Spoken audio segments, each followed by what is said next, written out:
but gets brought in Brian Bannister as their pitching coordinator, who had great success in Boston and again in San Francisco.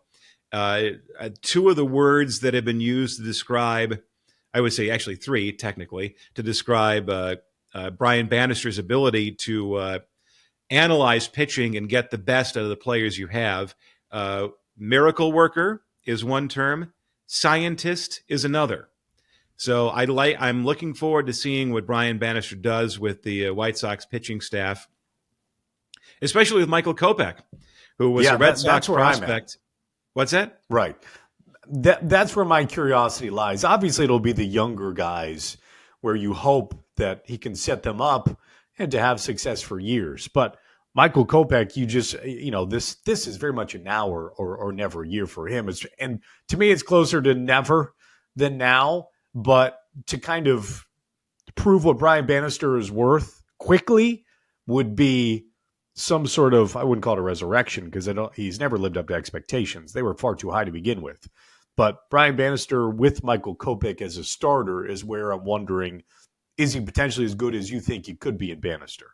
Well, I think it's a matter of putting the train back on the tracks. I mean, I was at Michael Kopech's first start in August of 2018.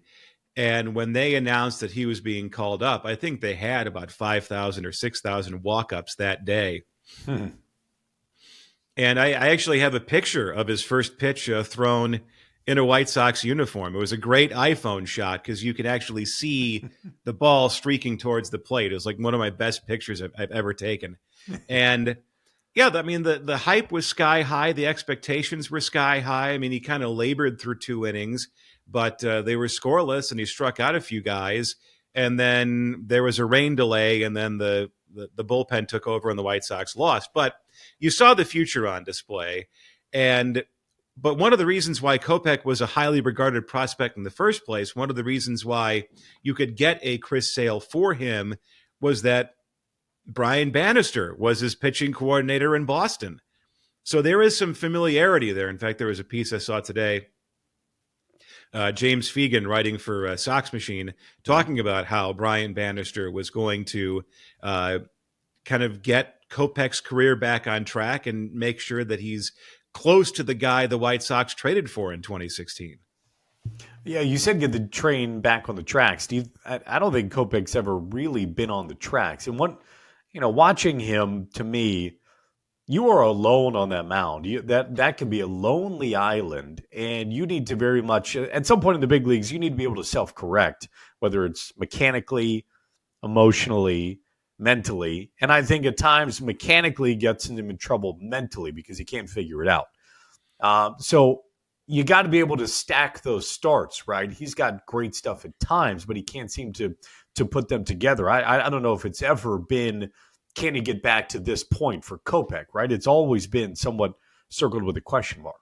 Well, he's run into some bad luck because that first year, 2018, that was another year in which the White Sox lost 100 games, and he was one of maybe the reason to watch the White Sox after the trade deadline, and then he was out. He had 3 or 4 starts, and then kind of labored versus Detroit, and then it's Michael Kopech has elbow soreness.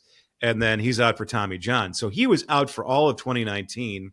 And then I think he opted out of 2020, more or less, I think, for mental health reasons, which you respect that.